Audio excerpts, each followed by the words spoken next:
How much does our personality impact how we show up on the mat? Is it helping or hurting us? And how can we use our personality to our advantage?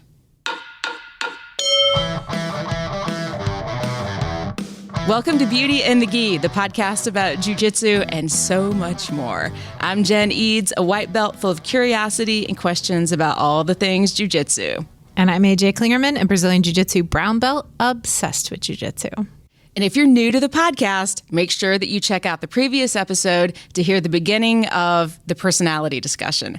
And if this is your first time here, we recommend that you go into our back catalog and listen to episode number 7 on the downward spiral, episode 47, Don't Let Comparison Steal Your Jiu-Jitsu Joy, and episode 72, When It Feels Like Your Jiu-Jitsu Isn't Getting Any Better. This episode is a continuation of our exploration into how our personalities influence how we show up on the mat. The Enneagram post is probably one of the highest engagement posts that we've seen for a question in something that we were going to talk about on the podcast, wouldn't you say? Yeah, I'd say so. And we are not experts, but we are super curious about this subject. So we have an expert with us, Rachel Pritz. She's an Enneagram expert, and she's here to answer more of our questions. And Rachel is a former nurse and healthcare executive that is now a certified life coach and Enneagram coach. Rachel, welcome to the podcast. Thank you so much. This expert word, you used it one too many times, and I thought, that feels like a lot of pressure. Every time I think I'm an expert on the Enneagram, I learn something new, and it's like mind-blowing, you know? So yeah, but I appreciate you having me. We have faith in you. Yeah, thank you. Yeah. And we don't know better. So Right. you can tell us whatever you want, and we'll be like, I'm an yeah, expert, that's so true. we're good. So you listened to the last episode that we did. Any thoughts? Well, I wanted to jump in about 45 times. So as you were talking, there was a lot of conversation around mistyping. And so it's a common thing with the Enneagram that for people to be mistyped. It's measuring your internal world. And we don't always know our internal world. So when we answer a test, sometimes it comes back with results that are a little bit iffy. There are types that look a lot like each other, and you add in those wings. You add in something called the instincts, which I wanted to bring up briefly here because that was not something you touched on, but I think that's really important to add in. But you add in all those different things, and there are types that can look very similar to one another. And that's why I do what I do. So I help clients, figure that out and kind of piece that apart. So yeah, I think the conversation is completely relevant for anything, including jiu-jitsu.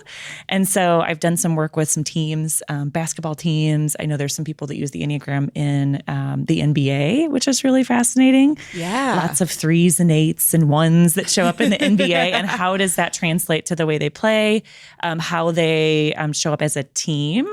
And so I think there's a ton of relevance with the Enneagram and sports and really anything we do, to be honest. So with the mistypes, it's not just other people like thinking you're a number you're not, but like you thinking you're a number you're not. Correct. Yeah. I mean, so I'm a 9, so I'm confused most of the time. And so I thought I was all the types for so long. It took me almost a year to discover that I was a 9. I tested as a 3. And so I really, there were some things that resonated for me with the 3, but then there were some things where I'm like, workaholic. I mean, like I spit out my coffee laughing when I saw workaholic as a 3. And so I started exploring all the types. So I really do recommend that if people are really interested, just explore all the types. So The Road Back to You is a great book by Ian Cron. And so he just briefly describes each one of the types. That was one of the ways I discovered I was a 9. And then I listened to a lot of podcasts. And so I heard a 9 on a podcast, and I literally had to pull my car over because I knew I was a 9. I'm like, oh my gosh, she is describing my internal world perfectly. And I had no idea how to describe that.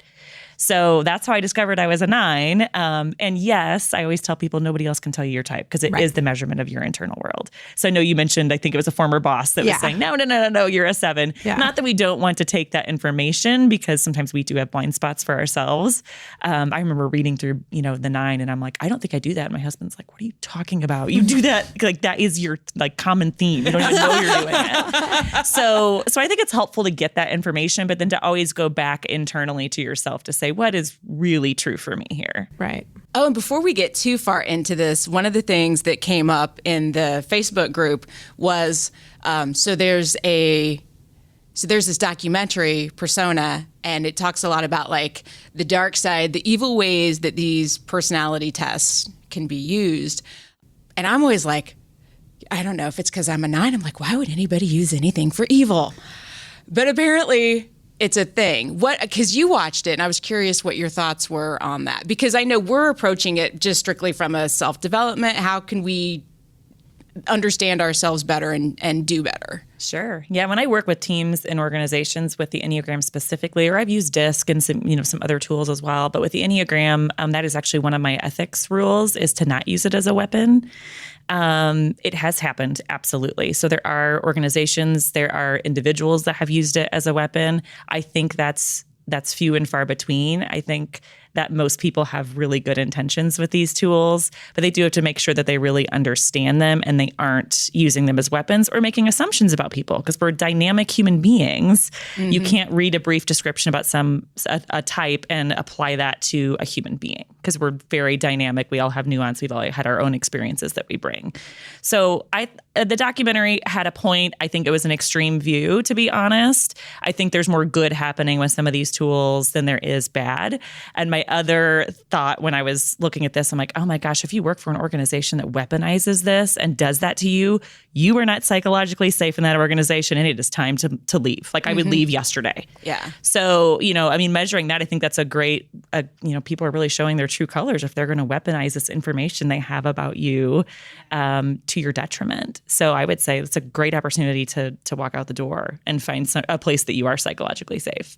So she had also mentioned about kind of feeling like the Enneagram was a lot like your astrological signs or something like that, kind of the like woo-woo factor of it, and that you could read all of them and be like, okay, that's me, that's me, that's me.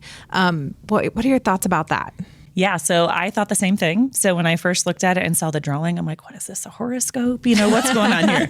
So I was a skeptic for sure. And so as I started digging in a little bit deeper, there are certainly some connections. Yes, you can read each one of the types and say, there's a little bit of me in each one.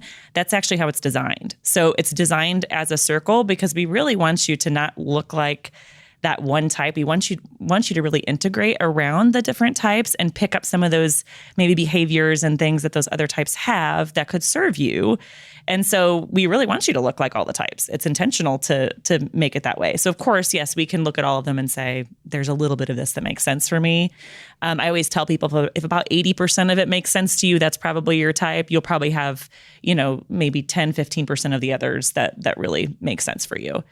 The other thing to note with that is there's a couple of different theories around the different centers of intelligence. So you have a body center of intelligence. 8s, 9s, and 1s live in that space.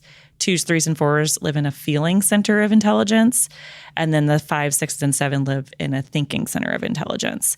And people say that you have an entry point into each one of those. So you have 3 types that really resonate for you. So I know, Jen, you were saying 9 and 7 makes some sense for me. 9 and 7 make a lot of sense for me too. And so I really relate to a 7. And so my entry point in that thinking center is 7. My entry point in the feeling center is 3. But then my dominant type in the body center is 9. So thinking of it that way, I think, can help too, because we have an entry point into each one of those types. So there's going to be a type in each one of those centers of intelligence that probably resonates with you more. I'm curious, you brought up instincts. What's that? How's that work? So this will blow your mind, right? So I thought I got this handle on these 9 types and the wings and these integration lines and all these things. And then I start reading about the subtypes. So there are technically 27 types within the Enneagram because there are 3 subtypes for each one of the types. And they're all the same name, but they look different with nuance in the type. And so it's an animal instinct essentially, which I think is really relevant for what we're talking about here. So these 3 animal instincts, you have self-preservation, which is my dominant. I did not running out of toilet paper in the pandemic was not even a thought for me. Why would you not have 30 rolls on hand? I don't understand. At all times. So self-preservation is one. Social, which is much more focusing on the team and kind of the us, and very good observers. They find the allies in the herd that they can pull in. And then you have the one-to-one, or sometimes called the sexual subtype. Those are people that just like, they're like magnets. Like people are just drawn to them. They tend to be risk takers. So they will be kind of bold and risk taking. That's my least dominant instinct. And so we have all three of these, but we can tend to overuse, kind of have one that's neutral, and underuse one that's kind of causing us some problems. So it's just an interesting thought to think about those three different animal instincts that we all have. And then how does our type influence that? Because it does. So there's a lot of 9s that tend to be self-preservation. So. I can see that because I'm just like, I don't want to die when we're rolling. That's pretty much I think that's probably my least one. I think self-preservation is probably my lowest one. Social is probably my highest. I could see that. That makes sense for a 7 too. Yeah. Definitely. Yeah, because I am not bold. Even with getting grips and stuff, I don't feel bold with that. I almost feel more comfortable just trying to protect myself. Like I could stay in turtle all day and be probably pretty happy. Just even like you talking about, like the team aspect and everything, and like for the greater, for everyone else, and like grabbing allies. And I feel like that's definitely me. Yeah. Yeah. It's an interesting thing to talk to individuals that don't know anything about Enneagram, and I describe those 3 ways, and they can usually identify, oh, that's me for sure. Yeah. And we show up very differently. If I meet a sexual or 1-to-1 9, they look very different than I do.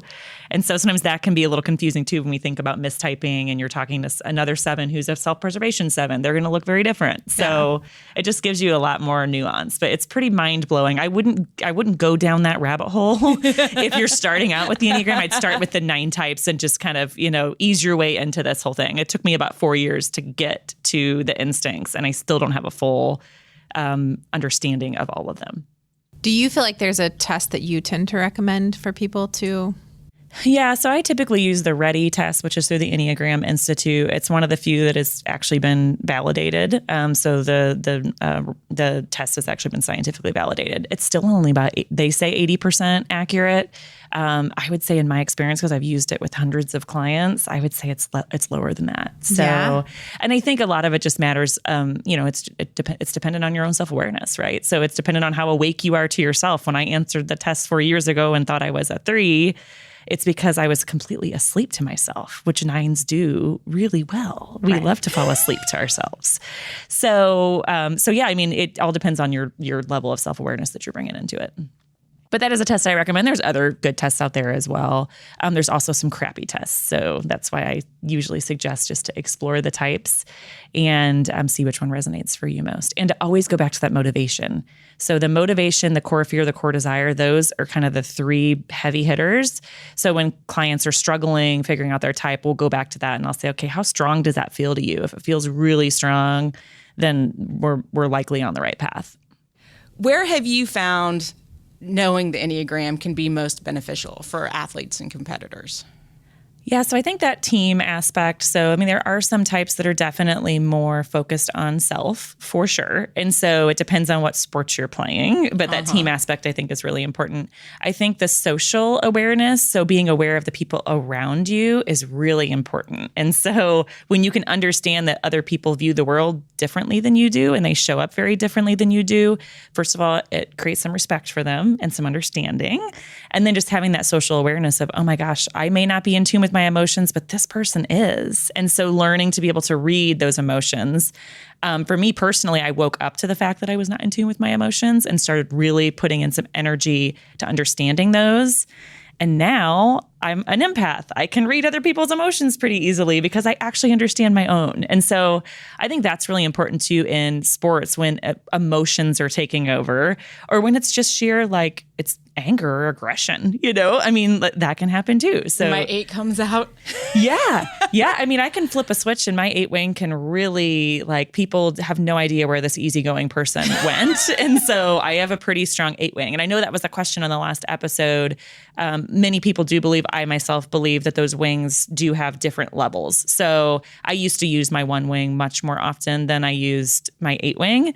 And when I got into executive leadership, I realized I was going to have to maybe turn it up a notch if I wanted to have a seat at the table and speak for my team, right? So I couldn't just sit back and not speak up when I knew something was wrong. So I definitely turned on that aggressive assertiveness. And so I would say I use my 8 wing much more than I use my 1 wing. How did you start to get more in touch, like aware of yourself? Oh, well, sheesh. This has been a journey.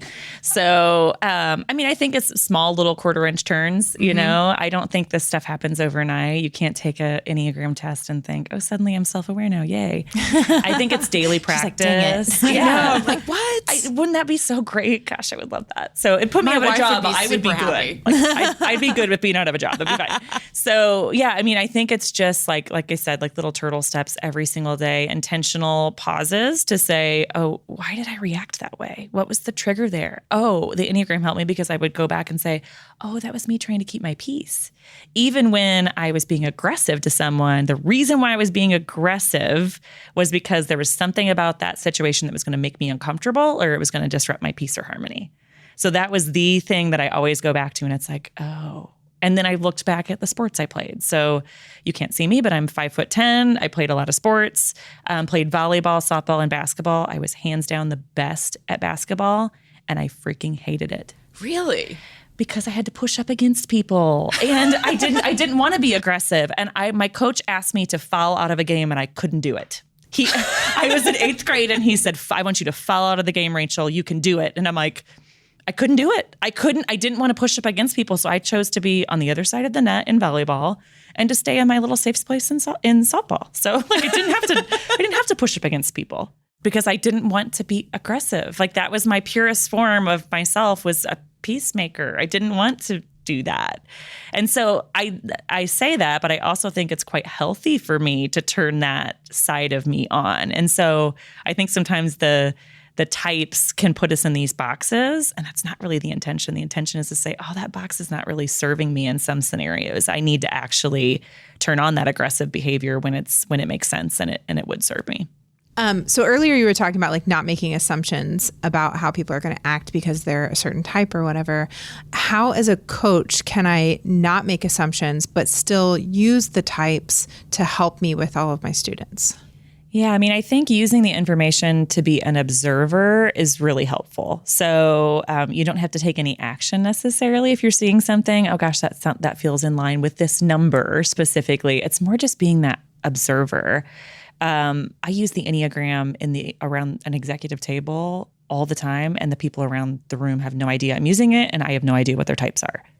So I'm kind of just watching the behavior and really truly observing with that knowledge in my back pocket of the Enneagram and how humans kind of do fit in these 9 types, but not completely, you know? And then I ask people's experiences. So people surprise me all the time. You know, I make an assumption based on the type that I know they are, and I'll ask them a question and they're like, no, it's not my experience at all. So I think we really have to not make assumptions, observe and then ask, observe and then clarify, you know, like make sure that you're on the right path there. But I think it can be helpful just to, like I said, for that observation piece and then to ask the questions, you know, of the person that's actually experiencing that. So in reference to your coach, you know, telling you to foul out of the basketball game, but that not being like your core, how could your coach have done better to like understand you and how you play? That's a great question. So I think with the Enneagram, had he known my core type, he wouldn't have put me on the spot like that. So it would have been something that he kind of talked to me about after the game or maybe before the game or worked on in practice with me. 9s can be pretty stubborn, especially when we have an 8 wing. So if you push me towards something, I'm going to run the other way all day long. So I have a mug actually that says, I'm a 9 with an 8 wing, don't push me. So, and even sometimes it's me, right? Sometimes I'm stubborn for myself. Like I'll put things on my calendar and then I'll look at it and I'm like, psh, you can't tell me what to do. How dare you? And then I won't do it. And it's like, really? I'm pushing up against myself, you know? So we really do not like, I don't think most humans love being told what to do, but we really do not like being told what to do. And so I think had he understood that and he would have maybe asked me some more questions about things. Like I said, I've done the observation. Maybe if he started me with, I want you to just foul one person. You know, commit one foul during this game. Done. Maybe I could have started there. But to me, going from somebody who wants peace and doesn't like that aggressiveness all the way to the extreme of fouling out of a game, that felt really extreme to me. So back to like those 1/4-inch turns, I just needed a little 1/4-inch turn. I didn't need to go to the other end of the spectrum. I just need you to pound it into my head, whatever you need me to do, because I am stubborn. So you can't see me, but when she said 9s are stubborn, I gave Jen a solid look. What? And ours likes to come out as passive aggressiveness. It's super fun. So like we won't show our anger, and 8 will just outwardly show their anger often. 9s tend to kind of fall asleep to their anger, and then we'll just use it like we'll be passive aggressive because we want to be nice about it. And so we're going to be passive aggressive. And I think that's worse than just showing our anger, but we do it. So yeah. Yeah, I've got to work on that maybe a little bit. So we're very physical in this sport. So can you talk more about the body types and how those work? Yeah. So the body types are the 8s, 9s, and 1s. And so we have each type has a unique relationship to our bodies. 9s will tend to fall asleep more to their bodies until they kind of wake up. But they really tend to know what's going on in their bodies. Like we're pretty aware of what our body's telling us, those types of things. 8s are... Do you mean like as far as like injury or just feeling all things? All of it. Yeah. Or and emotions? Well, so not always emotions, but Okay. the positive ones for sure, because we're in this what we call positive outlook group.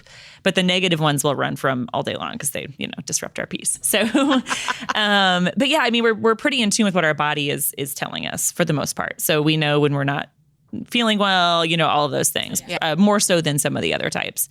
8s and 1s tend to be more like physically action oriented. 9s certainly can be very busy bodies too. So I know the deadly sin is sloth for 9s, but I am a busy body. And so that didn't resonate for me when I first was looking at the 9. And so what I discovered is I am emotionally slothy. I'm not physically slothy. I'm very busy. I'm often not getting the right things done, but I'm very, very, very busy. So spinning around in circles. So yeah, I think keeping that in mind. But like I said, the 8s, like they will like take action right away. Like that is their go-to. So they take action to fix things right away. And it's often physically. 1s are kind of the same way. So doesn't mean that the other types don't have that body center of intelligence. It's just that we kind of, once again, like have a stack of these. Like we're using our body center of intelligence. Maybe we're not using our feeling center of intelligence, and we're using our thinking center of intelligence. So that's for you to really measure where you think you land on each one of those. Most people, I think of those as 3 muscles. Most people have one that's really strong. They have one that's kind of neutral, once again, and they have one that really needs some work. And so as I was on my personal growth journey, the emotional part of it was the one that I realized I really needed to work on.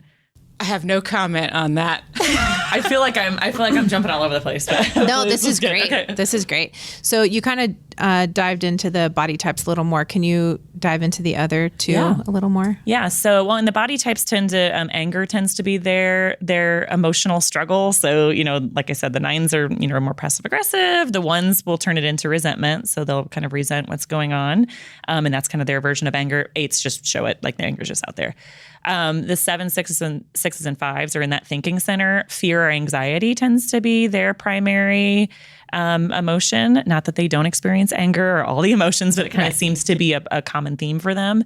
6s tend to be the worriers of the Enneagram, and so they can see worst case scenario. They're great to have on teams. I love having 6s on teams because they'll tell you what's going to go wrong, and they're usually right. So like with the pandemic, all the 6s I knew, I was like, how are you doing? Like, is this really stressing you out? And they're like, no, we've been saying this is going to happen for ever. If we knew this was going to happen, we already have a plan. Like we've got the plan in place. So they tend to like have the more like anxious types of traditionally anxious behaviors. 7s will escape. And so their way to deal with fear and anxiety is to just like look for the next thing. Like they're the Peter Pans of the Enneagram, they're out like looking for the next thing. They're dreaming. They're kind of sometimes detached from reality because they're kind of up in the clouds with all these big ideas similar to Peter Pan. And then 5s are the observers of the Enneagram. And so they often are the most introverted, tend to not really look at things with feelings, but more in an objective way. And so when we think about the thinking center or fear or anxiety, they have a fear or anxiety around not being competent. And so they will get all the information. They will not speak up until they know it all. They often could speak up sooner because they probably know more than most people in the room, but they feel very uncomfortable in a space where they would feel incompetent. I don't know if you have any 5s in the group or not, but that would be interesting. The one, I think I remember that 5 was the one that we were like, I don't think anyone there was maybe spoke up one. that they were a 5. Yeah, maybe one. But in general. It'd be interesting how that comes out even in Jiu-Jitsu. Yeah. You know, like if they don't feel like they're competent with the skill, are they going to wait until they can master it before they're going to show up and try it? Or what that would look like. So I'd be curious if you have a 5 in the group or 5s in the group if that resonates for them. Be interesting. Okay, and then the 2, 3, and 4? Yep, the 2s, 3s, and 4s live in the feeling center of intelligence. And so 2s tend to really be pretty natural empaths, so they can kind of read the room. They can read the emotions in the room. They somewhat know their own emotions, but they tend to just like to think about the happy ones. So they're mostly focused in on, more of those positive emotions. And then 3s know they have emotions, but they'll just bypass them because they get in the way of goals. So they don't really address their feelings. They know they're there. So they're in tune to it. They just bypass them because they get in the way. And then 4s are fantastic therapists, artists. We would have crappy music without 4s, but they can really sit in the darker emotions. So they can sit in sadness and melancholy all day long, and they're fine. And we're all out there like, come out. Like, what are you doing sitting all day sad? And they're completely comfortable with it. So they make great therapists, friends when they're healthy, to be able to lean on. That's why I have such a hard time writing sad songs as a musician. That makes total sense because you are in the positive outlook group. So to go to something completely different, I know I'm throwing around a lot of terms, but the positive outlook group are the 9s, 7s, and 2s. And so we wear rose-colored glasses in the world. And so everything is awesome. That's kind of the thing. Gets you in trouble sometimes. It absolutely gets you in trouble. And it can be wildly annoying to other people that don't see things that way. So to a 4, for example, super annoying, where it's like, no, everything's going to be great. It's all going to work out. You just wait, and that's not what people want to hear all the time. And so we live in that space, which can, be a tough person to interact with when you're not in that space. So, I always said things like I'm a turn the other cheek kind of girl. And then eventually I realized I'm like bruised and battered. Or I call my stepmom and myself, which she's a 9 for sure, the cover up queen. Like everything's fine. It's good. We're good. Everything's good. I would love to know what Rachel is.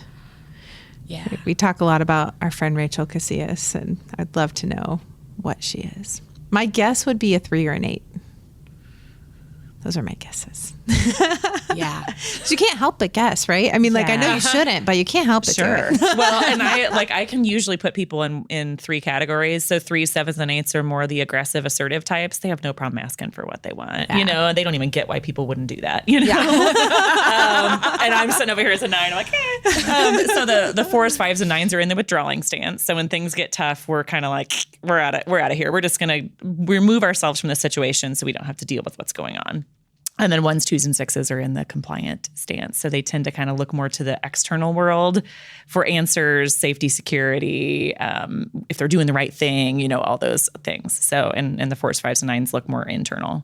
And then the 3s, 7s, and 8s just kind of move against. So, and it's not all bad. I say aggressive, but I think assertive is the better way to use it. I think you can be both of those things. I think assertive is different than aggressive for sure. So, So just to kind of wrap all of this up, if we end each episode with an on the mat and an off the mat practice, what would you recommend for us as something to be mindful of or aware of when we're on the mat?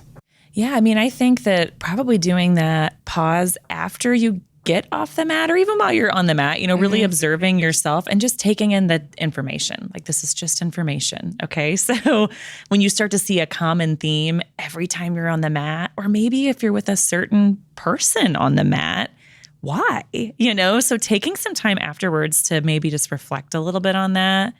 Physically writing it down can be really helpful because, we live in a cultural ADHD world and we forget these things and we kind of just move on. So taking that intentional pause after you walk off the mat, 5 minutes, to jot down a few things that you observed about yourself and then connect those themes, I think could be really helpful. More to put in our journals. And then what about as we're just moving out and about in the world?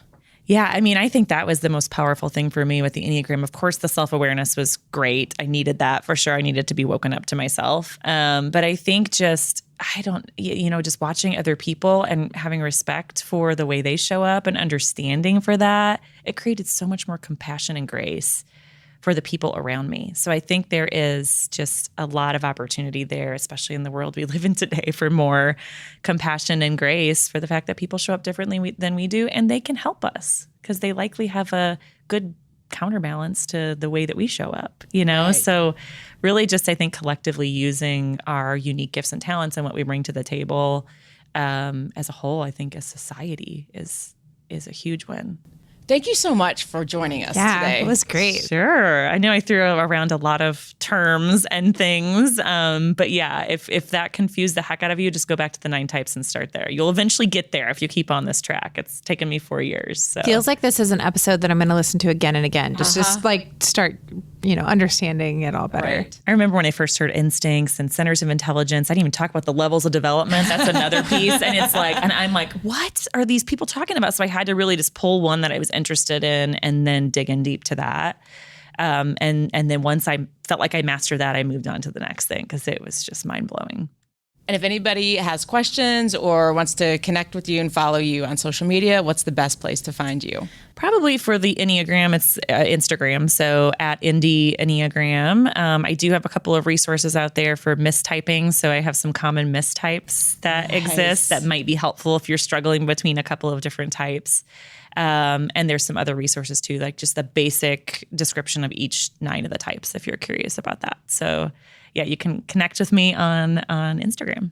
All right. I will have links to that in the show notes. And you can find us hanging out on Instagram at Beauty and the Gi Podcast. I'm always there at Brassy Broad Jen. And I'm AJ Klingerman everywhere you go. And you can find us on Facebook at Beauty and the Gi and join the Facebook group, Beauty and the Gi Gang. Thanks for listening, and we will see you on the mat.